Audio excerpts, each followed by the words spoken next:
नागरिक क्षेत्रांमध्ये पाणी पुरवठा, मलनिस्सारण व परिवहन यांसारख्या पायाभूत सेवा पुरवण्याच्या उद्देशाने भारत सरकारने अटल पुनर्जीवन व नागरी रूपांतरण अभियान पुरस्कृत केले असून राज्यातील 76% शहरी लोकसंख्या असणाऱ्या 43 शहरांमध्ये ते राबविण्यात येईल।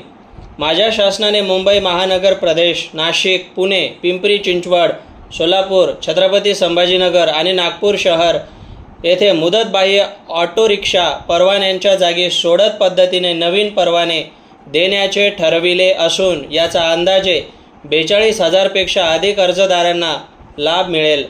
परिषद 30,000 किलोमीटर इतक्या लांबीच्या ग्रामीण रस्त्यांची दर्जोन्नती करण्यासाठी व वाड्या व वस्त्या यांना जोडणाऱ्या 730 किलोमीटर इतक्या लांबीच्या रस्ते जोडण्याची तरतूद करण्यासाठी 13,000 कोटी रुपये इतक्या अनपेक्षित खर्चाची मुख्यमंत्री ग्राम सडक योजना सुरू करण्यात आली आहे।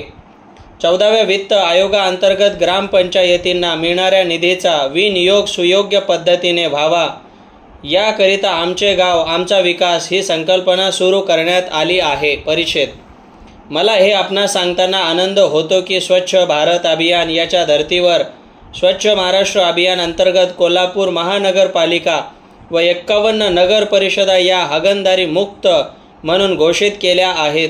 आगामी काळात हे अभियान उर्वरित नगरपालिकांमध्ये अधिक गतिमान करण्यास शासन कटिबद्ध आहे। परिषद 2015-16 मध्ये 4,021 कोटी रुपयांहून अधिक प्रोत्साहनपर रक्कम देऊन राज्यात 4,40,000 पेक्षा जास्त स्वच्छतागृहे बांधण्यात आली आहेत। आतापर्यंत 5,276 पेक्षा जास्त गावांना हागणदारी मुक्त म्हणून घोषित करण्यात आले आहे।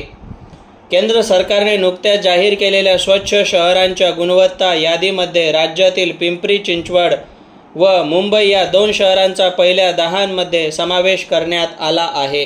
ही अत्यंत समाधानाची बाब आहे। परिषद माझ्या शासनाने महत्त्वाकांक्षी अशा महाराष्ट्र लोकसेवा हक्क अधिनियम 2015 अन्वये नागरिकांसाठीच्या 315 लोकसेवा अधिसूचित करण्यात आल्या असून त्यापैकी 156 सेवा नागरिकांना ऑनलाईन उपलब्ध करून देण्यात आल्या आहेत।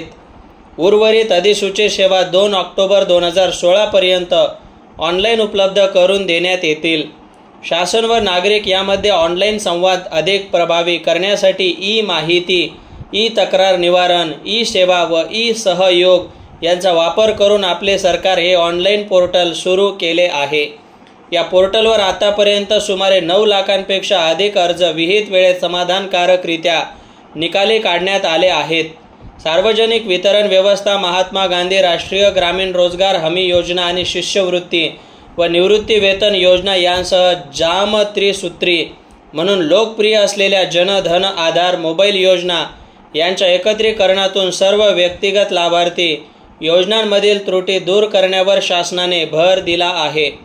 परिषद सार्वजनिक वितरण व्यवस्थेमध्ये पारदर्शकता राखण्यासाठी संगणकीकरण करण्याचे काम सुरू असून एकूण 7 कोटींपैकी 4 कोटीहून अधिक शिधापत्रिकांची आधार नोंदणी पूर्ण करण्यात आली आहे आणि उर्वरित काम जलद गतीने पूर्ण करण्यात येत आहे। 2022 पर्यंत सर्वांना घरे या अभियानाअंतर्गत मोठ्या प्रमाणात आर्थिकदृष्ट्या दुर्बल घटकातील आणि उत्पन्न गटातील लोकांच्या घरांच्या गरजा पूर्ण करण्यासाठी माझे शासन केंद्र पुरस्कृत प्रधानमंत्री आवास योजना शीघ्र गतीने राबविण्यास कटिबद्ध आहे।